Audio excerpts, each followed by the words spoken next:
සියලු දෙනාට ආයුබෝවන් කියලා කියනවා. අතරම මම මේ දැන් හදන්නේ දැලිපිහියෙන් කිරගන්න වගේ දෙයක් කරන්න කියලා හිතුවොත් හරි.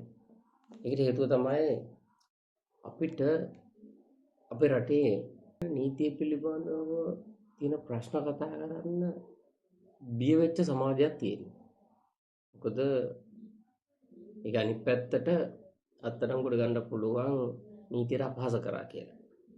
එහෙම තත්ත්වයක් තියෙන හින්දා හරි පරිස්සමෙන් කතා කරන්න වෙනවා.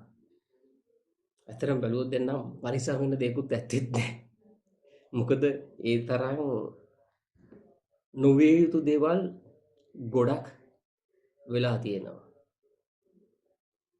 නොවිය යුතු මිනිසුන්ට නොවිය යුතු අසාධාරණකම් සිද්ධ වෙලා තියෙනවා. ඒකින්දයි කතා කරන්න තියෙන්නේ. මම මේ කතා කරන්නේ කවුරුත් වෙනුවෙන් නෙවෙයි. මිට කලින් නම් එක එක්කෙනා ගැන රට ගැන ජාතිය ගැන රටේ ඉන්න මිනිස්සු ගැන හිතලා කතා කරා. නෑ ඇත්තටම දැන් කතා කරන්නේ මම කවුරුත් වෙනුවෙන් නෙවෙයි මං කතා කරන්නේ. මම වෙනුවෙන් මට මේ රටේ ජීවත් වෙන්න ඕනේ හින්දා මම මේ කතා කරන්නේ. ඒකින්ද මම වෙනුවෙන් කතා කරත් මේ රටේ යම් යම් සිදුවීම් ගැන අපිට කතා කරන්න වෙනවා. මට වෙන අසාධාරණී ගැන කතා කරන්න එළිය කාට හරි අසාධාරණයක් වෙනවා කියන්නේ අනිවාර්යයෙන් ඒක මටත් වෙනවා කියන එකයි. ඒකින්ද මම මේ කතා කරන්නේ කවුරුත් වෙනුවෙන් නෙවෙයි මම වෙනුවෙන්. ඔබට අපි සියලු දෙනාටම දැක ගන්න ලැබෙන්නේ නැති ගිය සතිය දෙක කාලය තුල සෑහෙන ජනප්‍රිය මාතෘකාවක් වුණා. අර පිඹුරෙක් සනීප කරලා දඩ ගැහුවා කියලා රුපියල් 50000. එතකොට මිනිස්සු විවිධ අදහස් ඉදිරිපත් කරා. ඇත්තටම මම හිතන්නේ ඒක නීතිය වරදක් නෙවෙයි. මේ කොතනකවත් නීතිය වැරදි නෑ. එහෙනම් වරද කොතනද තියෙන්නේ? එක්ක නීතිය ක්‍රියාත්මක කරන ඒ ආයතනවල පුජ්‍යලයන්ගේ වැරදි අඩුපාඩු තියෙනවා. ඒක විවිධ ස්වරූප වලින් ක්‍රියාත්මක වෙනවා. ඒ වගේම අපි මේ රටේ පාලකයෝ යවන්නේ මේ රටට අවශ්‍ය නීති රීති සම්පාදනය කරන්න. ඇත්තටම කියනවා නම් ඇයි අපි නීති රීති හදන්නේ? බුද්ධිමත් සමාජයක් විසින් තමයි නීති රීති නිර්මාණය කරන්න පටන් ගත්තේ. එම නීති රීති නිර්මාණය කරන්න පටන් ගත්තේ ඒකට හේතුව තමයි මිනිසුන් වෙනුවෙන් සහ සියලුම සතා සිව්පාවගේ සුබ සිද්ධිය උදෙසා තමයි ඕනෑම රටක නීති රීති නිර්මාණය වුණේ. ඒ කියන්නේ සියලු සත්ත්වයන්ගේ ආරක්ෂාව පිණිස සුරක්ෂාව උදෙසා තමයි ඕනම රටක නීති රීති නිර්මාණය වෙන්නේ.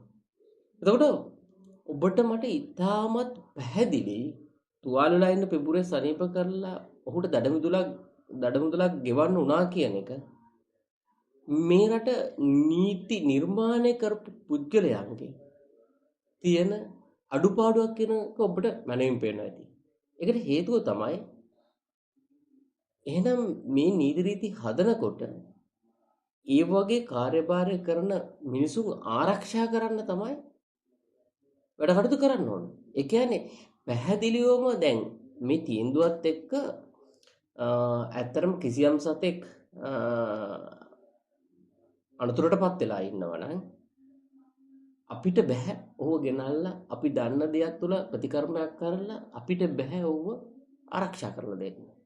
මොකද රටේ නීතියක් තියෙන හින්දා. ඒ නීතියේ එතකොට සතාසිව්පාව සුරක්ෂා කරන්න නෙවෙයි නම් සතාසිව්පාව සුරක්ෂා කරන එක නතර කරන්න නම් හෙට අද මම මගේ පරිත්‍යාග මත මගේ කැපකිරීම මත මම ඒ කාර්යභාරය කරනවා. එතකොට එහෙම නැත්තම් මෙතෙන්දී අපි කියමුකෝ මේ වගේ කාර්යයන් කරන විශේෂ පුද්ගලයන් ඉන්නවා. සමහරට එයා ડોක්ටර් කෙනෙක් නොවෙන්න පුළුවන්. නමුත් එයාට සහජ හැකියාව පරම්පරාවෙන් හැකියාව තියෙන්න පුළුවන්. එවැනි කැමැත්තක් තියෙන අය වෙන්න පුළුවන්. එතකොට ඒ වගේ කෙනෙකුට ඒ තමන් ආස කරන කැමැති ඒ උපකාර කරන්න කැමැත්ත ඉටු කරන්න පුළුවන්. තමන්ට ඒ අවශ්‍යතාවය ඉටු කරගන්න පුළුවන්. මොකක් හරි නීතිමය ක්‍රමවේදයක් හදලා තියෙන්න ඕන රට තුල. හැබැයි එහෙම නීතිමය ක්‍රමවේදයක් ඒ ආරක්ෂා කිරීම සඳහා ඇත්තටම අපිට පේන තෙක් මානික නැහැ. ඒ කියන්නේ පාලකයන් අදටත් ඒ පිළිබඳව මෙච්චර සමාජ කතිකාවතක් වෙලත් පාලකයන් අදටත් ඒ පිළිබඳව ඇහුම්කන් දෙන්නේ නැහැ. ඇත්තටම ගොඩක් මේ ඉතිහාසයේ හිටපු පාලකයන් සහ මේ දැන් ඉන්න පාලකයන් සහ මේ සියලු දෙනා බලය වෙනුවෙන් වැඩ කටයුතු කරා මිසක් ඔබ අප මේ ලෝකේ ජීවත් වෙන සත්තු වෙනුවෙන් කිසිම කෙනෙක් වෙනුවෙන් ඔව් වැඩ කටයුතු කරේ නැහැ. උන්ට අවශ්‍ය නැහැ මේ කිසිම දෙයක් රැක ගන්න. උන්ට අවශ්‍ය වෙන්නේ ඔවුන්ගේ පාක්ෂි, ඔවුන්ගේ බලය මේ සියල්ල රැක ගන්න. ඒකින්ද සත්තු විතරක් නෙවෙයි මිනිස්සුත් බොහෝම අසරණ වෙනවා. බොහෝම අසාධාරණයට අයුක්තියට ලක් වෙනවා. එහෙම ඕන තරම් සාක්ෂි සාධක අපිට දැක ගන්න පුළුවන්. ඒක ඇත්තටම රටක් විදිහට බැලුවම පස්සේ අද අපේ ආරක්ෂාව අපිට සතාගේ ආරක්ෂාව සතාට නැති වෙලා අපේ ආරක්ෂාව අපිට නැති වෙලා. හිතන්නකෝ ඔය වගේ සිදුවීමකට ඔහොම වුණා නම් මේ රටේ කොච්චර මිනිසුන්ට අසාධාරණකම් අයුක්ති සහගත දේවල් වෙනවද කියලා අපිට හිතා ගන්නවත් බැරි. මොකද එහෙම හිතා ගන්න පුළුවන් වෙන්නේ ඔබටත් යම් කිසි දවසක එවැනි දෙයකට මුහුණ දෙන්න සිද්ධ වුණා.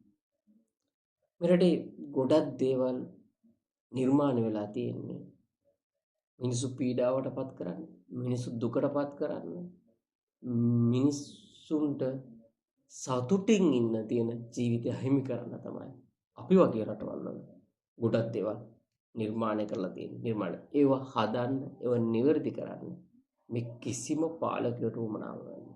ඒකට හේතුව තමයි මේ පාලකයන් ආරක්ෂා කරගන්න අපේ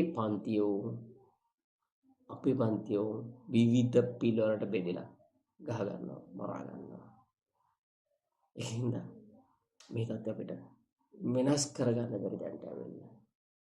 ඔබට හිතා ගන්න බැරි දේවල් මම ඉස්සරහට කියන්නම්. ඕනම තැනකට යන්න බලාගෙන ඔබට එළිදරව් කරන්න ගොඩක් දේවල් තියෙනවා. වෙන ආයුක්ති සහ අසාධාරණකම් කිසිව කෙනෙකුට මේ වෙලාවේ මම නොකියන්නේ අපි ඉදිරියට කතා කරමු. මොකද යම් හේතු තියෙනවා මේ වෙලාවේ කතා නොකරන්න. මත් ඉස්සරහට අපි කතා කරනවා අනිවාර්යයෙන්ම. කොතෙන්ට ගියත් තවත් යන්න දරක් නැහැ. අතර මට හිතෙන්නේ මට නම් තවත් යන්න දරක් නැහැ. වෙන්න ඕන හැමදේම වෙලා තියෙන්නේ. ඒකින්ද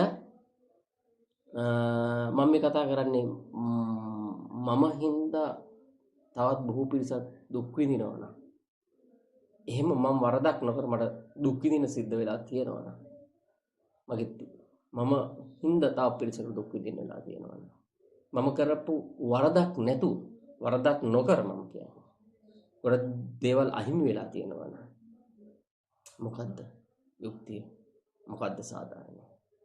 ඒකින්ද මම කිව්වේ සමාජයේ මෑතකදී ඇති වූ ප්‍රබල ප්‍රශ්නයක් ඉස්සරහට ගෙනමින් ඔබට මම මේ ලොකු කතාවක් කියන්න ආරම්භයක් ගත්ත පමණයි. ඇත්තටම ඔබට ප්‍රශ්නයක් ආවොත් ඔබට එදාට දැනේවි මේ රට කොතනද තියෙන්නේ, කොච්චර පිරිහීමකට, කොච්චර දූෂිත මට්ටමකද තියෙන්නේ කියලා. මේ රාජකාරී කරන මේ රාජකාරී වල යෙදෙන පුද්ගලයන් අපි සියලු දේවල් භාවිත කරනවා. නීතිය පවා අවභාවිත කරනවා. ඒකින්ද ඒක හරිම දුක්ඛිත තත්ත්වයක්. මම කියන්නේ අරයුණු සිද්ධිය නීතියේ ප්‍රශ්නයක් නෙවෙයි. මොකද ඒ වුණ සිදුවීම නීතිය ඇත්තටම තහනම් ගෙදර ගෙනල්ලා තහනම් සත්තු ඉන්නවනම් හදාගන්න. ඒක නම් කරපු සත්තු ඉන්නවනම් ඒක නීති යම් පැත්තක්. ඉතින් එතන නෙමෙයි ප්‍රශ්නේ තියෙන්නේ. ඒකට දඩ ගහපු එකක් නෙමෙයි ප්‍රශ්නේ තියෙන්නේ. එහෙනම් එවැනි තත්ත්වයන් ඇති නොවන්න නීති සම්පාදනය විය යුතුයි. නීතිය වරදක් නෑ. හැබැයි එනම් පාලකයෝ විසින් මේ සතා සිව්පාවගේ ඉඳලා මිනිස්සයා ආරක්ෂා කිරීම උදෙසා නොව නීති සම්පාදනය කරන්නේ මිනිස්සු අසරණ කිරීම සඳහා. ඒකින්ද මේවා වෙනස් වෙන්න ඕන. හැබැයි ඒ වෙනස් වෙන්නේ අපි හිතන විදිහට එක්ක. ඒකින්ද මම හැමදාම කියන දෙයක් කියන්න ලෝකේ කවමදාවත් සත්‍ය ජය ගන්න. සත්‍ය බලය වුණ දවසට ජය ගන්න. එහෙනම් සත්‍ය බලය කරන පිරිසක් බිහි විය යුතුයි. ඒ පිරිස බිහි නොවන තාක් කවදාවත් සත්‍ය ජය ගන්න. ඒ කියන්නේ ඔබ අප කොච්චර අවංක වුණත් කොච්චර හොඳ දේවල් කරන්න හිතුවත් ඒ දේවල් කරන්න හම්බෙන්නේ නැහැ. ඒකට හේතුව ඔබ අප පක්ෂවලට සංවිධානවලට විවිධ විදියට මේ රටේ බෙදිලා ඉන්නේ. ඒ බෙදීම තියෙන තාක් කවදාවත් ඔබට මට ජීවිතේට සතුටින් ඉන්න රටක් ලැබෙන්නේ. සතුටින් ඉන්න රාජ්‍යයක් නිර්මාණය කරගන්න බැහැ.